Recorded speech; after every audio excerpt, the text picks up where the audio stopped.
saying, not so much who I am, but from the authority that was invested in me by the robes and the trappings of the church. And I had this idea that, there's going to have to be a time where I have to make a decision here. Because if I chew, swallow, and digest this whole idea of not being authentic and having to, at the time, you had to, the assumption is that if you didn't marry, then you're on the prowl in the congregation. So the pressure was to marry.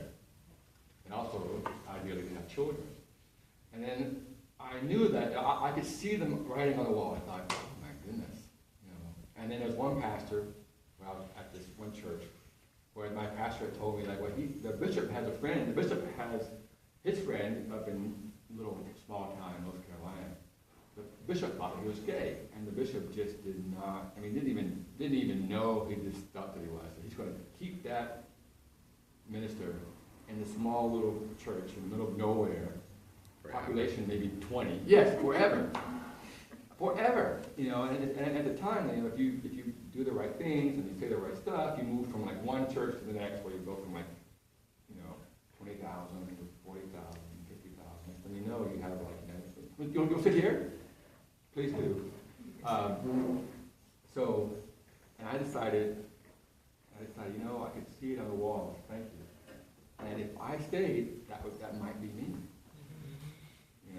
So I decided, not being authentic in the church was incongruent with the teachings of Christ. How you feel about it, it just wasn't congruent. So I decided, you know what, I gotta go. So I decided to take the art a little further and started to do painting, paintings and drawings in Tokyo. So I had friends who went to Tokyo and I studied with it. And that too was very transformational because at the time, my mother was very invested in the whole idea of having a son who had gotten his master's in divinity, who had gone to Duke University, who looked, probably rather presentable in a coat and tie. Who doesn't in a coat and tie and a robe? Put a robe on anybody, it's pretty good, right? A black robe with that. And I told her, I mentioned I'd gotten a ticket and I was going to go to Tokyo to be an artist. And that's when the crying started.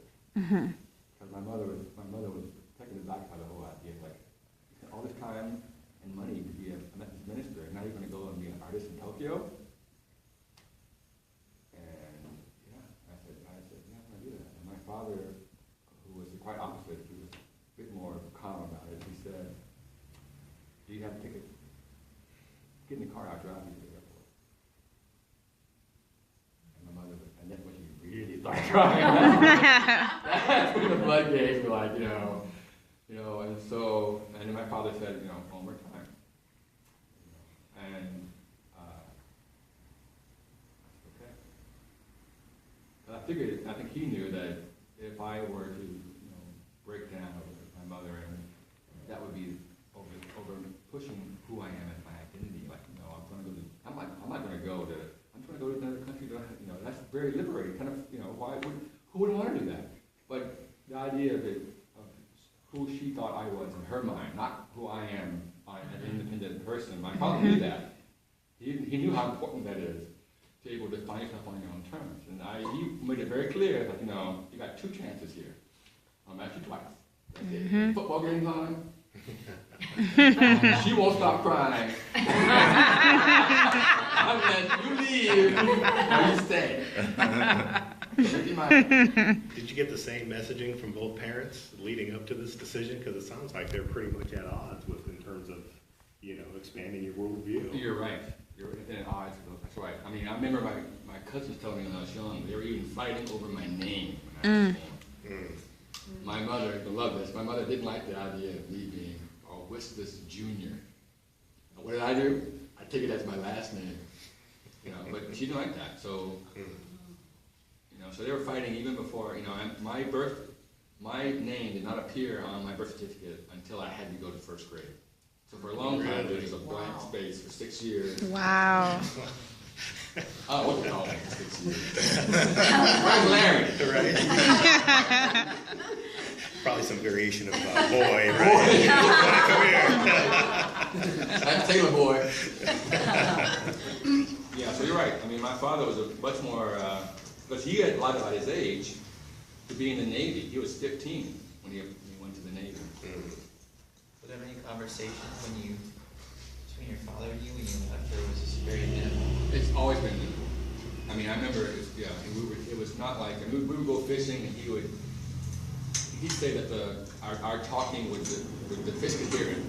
He would sit there in silence, like for hours, catching fish, because he said that you can't make noise when fishing.